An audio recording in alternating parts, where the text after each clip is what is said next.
Hello viewers, কেমন আছেন সকলে? আশা করি সকলেই ভালো আছেন। ইন্ডিপেন্ডেন্ট লিমিটলেসের আরও একটি নতুন ভিডিওতে আপনাদের সকলকে স্বাগতম। ইন্ডিপেন্ডেন্ট লিমিটলেসের এই ভিডিও বিষয়বস্তু হচ্ছে, আপনারা অনেকেই আমাকে কোশ্চিন করছেন আমি এখন রোমানিয়াতে না ইতালি চলে গেছি। আপনাদের সেই কোশ্চিনের অ্যান্সার আমি ভিডিও আকারে দেওয়ার চেষ্টা করব।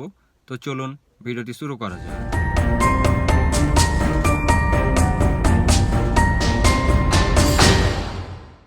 ভিউয়ার্স, আপনারা সকলেই জানেন যে আমি রোমানিয়াতে কাজের ভিসায় এসেছি এবং রোমানিয়াতে আসার পর আমি কি সমস্যায় পড়েছি এটা অধিকাংশ সকলেই জানেন। এই জন্যই যে আমি কি সমস্যায় পড়েছি এবং কিভাবে এসে সমস্যাগুলো মোকাবেলা করলাম সেই বিষয়গুলো নিয়ে আপনাদের সামনে আমি ভিডিও নিয়ে এসেছি। তো সেই ভিডিও দেখার পর অনেকেই সেই ভিডিওতে কমেন্ট করছেন বা অনেকেই আমার ফেসবুক পেজে এসে আমাকে এসএমএস করছেন যে ভাই আপনি এখন কোথায়, আপনি কি এখনও রোমানিয়াতে আছেন না ইতালি চলে গেছেন। আবার অনেকে কোশ্চেন করছেন যে ভাই আপনি এখনও রোমানিয়াতে আছেন না ফ্রান্সে চলে গেছেন। আবার অনেকে কোশ্চেন করছেন যে আপনি এখনও কি রোমানিয়াতে আছেন না পর্তুগাল চলে গেছেন। এক কথায় আমি রোমানিয়া ছেড়ে ইউরোপের অন্য দেশ চলে গেছি কিনা এটা অনেকে কোশ্চেন করছেন। আর আপনাদের সামনেই আমি এই কোশ্চেনের অ্যান্সার দেওয়ার জন্য আসলাম। বিহস আমি রোমানিয়া এসেছি রোমানিয়াতেই থাকার জন্য। আমি কিন্তু রোমানিয়া আসিনি রোমানিয়া ছেড়ে অন্য দেশ চলে যাওয়ার জন্য। হ্যাঁ, আমি বিপদে পড়েছি রোমানিয়াতে এসে, কাজ পাই নাই, কোম্পানি পাই নাই, বা আরও কি বিপদে পড়েছিলাম সেটা আপনারা সকলেই জানেন। তবে আপনাদের সামনে আমি একটাই কথা বলবো, আমি কিন্তু রোমানিয়া এসে অন্য দেশে অবৈধভাবে চলে যাওয়ার জন্য আসিনি। কারণ অবৈধ কোনো কিছু লাইফে ভালো কিছু বয়ে আনে না, আর এটা সকলেই জানেন। আমি রোমানিয়াতে যদি বৈধভাবে থাকতে পারি, আমি যদি রোমানিয়াতে কাগজপাতি করতে পারি, আমি যদি রোমানিয়াতে টিআরসি পাই, তাহলে আমার যখন মন চাইবে আমি আমার দেশে ট্রাভেল করতে পারবো এবং ঘুরে আসতে পারবো। আর যদি আমি অবৈধভাবে কোনো দেশে চলে যাই, যতদিন আমার কাগজপাতি না হবে ততদিন আমি সেই দেশে আটকা পড়ে থাকবো। সেহেতু আমি এই ভুল করতে রাজি না যে আমি রোমানিয়া থেকে অন্য দেশে চলে যাব। তবে হ্যাঁ, যদি আমি বিপদে পড়ি, আমার দালানে পিঠ থেকে যায়, তখন সিদ্ধান্ত নিয়ে দেখবো যে আমি কি করব। তবে আপনাদের সামনে আমি একটাই কথা বলবো যে যতদিন পর্যন্ত আমি ভালোভাবে এখানে বিপদে না পড়ছি ততদিন পর্যন্ত আমি রোমানিয়া ছাড়ছি না। রোমানিয়া ছেড়ে পশ্চিম ইউরোপের কোনো দেশে যাচ্ছি না। আমার ইচ্ছাই আছে আমি রোমানিয়াতে ভালো কিছু করব, রোমানিয়াতে থাকবো যতদিন সম্ভব হয়। আর যতদিন সম্ভব হয় এই জন্যই বললাম আমি নতুন এমপ্লয়ার খুঁজছি। এমনকি নতুন এমপ্লয়ার খুঁজে পেয়েছি। দেখি নতুন এমপ্লয়ার আমার জন্য কি করতে পারে। আর যদি কিছু না করতে পারে তবুও আমার দুঃখ নেই, কারণ আমি বাংলাদেশে যার উপর ভরসা করে এসেছি সে আমাকে বিপদে ফেলেছে।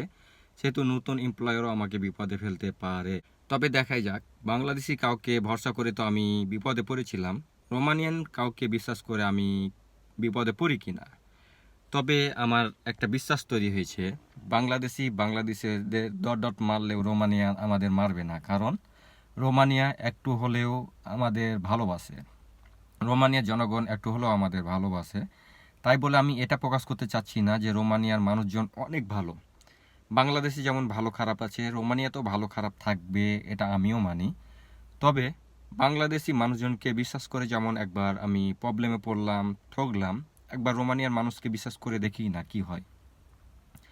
আমার নতুন এমপ্লয়ার আমাকে কথা দিয়েছে আমার সকল ডকুমেন্ট কমপ্লিট করে দিবে বা আমি তার প্রতিষ্ঠানে লং টাইম কাজ করতে পারবো। সেহেতু তাকে একবার বিশ্বাস করিয়ে দেখি কি হয়। তবে আপনাদের সামনে আমি লাস্টে এ কথাও বলবো যে আমি রোমানিয়া ছাড়ছি না। তাহলে বুঝতেই পারছেন আমি এখন কোথায় আছি।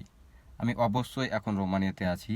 আর রোমানিয়া ছাড়ার আমার বিন্দু মাত্র ইচ্ছা নেই। এজন্য ইচ্ছা নেই, আমি ইল্লিগালভাবে কোনো কিছু করতে চাই না। আমি যা করতে চাই লিগালভাবেই।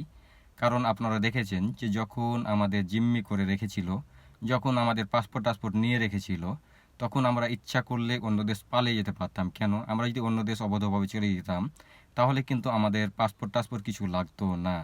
তবে আপনাদের কাছে আমি একটা কথা ক্লিয়ার করে বলতে চাই, আমরা যে 7 জন এসেছিলাম সে 7 জন এখনও রোমানিয়াতে আছি। সে 7 জনেরই ইচ্ছা আছে রোমানিয়াতে থাকার, শুধু যে আমি রোমানিয়াতে আছি এরকমটা না। আর সকলেই নতুন এমপ্লয়ার খুঁজছি, অনেকেই নতুন এমপ্লয়ার খুঁজে পেয়েছি। দু একজনের আছে, দু একজনেরও ব্যবস্থা হয়ে যাবে, ওটা নিয়ে কোনো টেনশন নেওয়ার কিছু নাই। এক কথায় সকলেই নতুন এমপ্লয়ার খুঁজে পেয়েছি। তবে আপনি যদি রোমানিয়াতে আসেন, প্রবলেমে পড়েন, যদি আপনারা পদক্ষেপ নিতে পারেন এবং রোমানিয়াতে নতুন এমপ্লয়ার খুঁজেন, অবশ্যই নতুন এমপ্লয়ার খুঁজে পাবেন, কারণ রোমানিয়াতে কাজের চাহিদা এখনও অনেক বেশি। আর রোমানিয়াতে কাজের চাহিদা আছে, কিন্তু যারা বেয়াদবি করছে এজেন্ট বা এজেন্সিগুলো, মানে বাংলাদেশের এজেন্ট বা এজেন্সিগুলো আমাদের সাথে বেয়াদবি করছে। অ্যাকচুয়ালি তারা যদি লিগ্যাল পন্থায় ডাইরেক্ট কোম্পানিতে আমাদের নিয়ে আসে, তাহলে একটু অন্যরকম সিস্টেম অবলম্বন করে নিয়ে আসতে হয়। আর তারা বাটপারি সিস্টেম অবলম্বন করবে, ওই জন্য আমাদের সেভাবেই নিয়ে আসছে। তো যাই হোক, বাটপার বলতে বলতে এজেন্সিদের আমারই বিরক্ত লেগে গেছে, তো সেহেতু আর বলছি না। তো আশা করি আপনারা আপনাদের কোশ্চিনের আনসার পেয়েছেন যে আমি কোথায় আছি।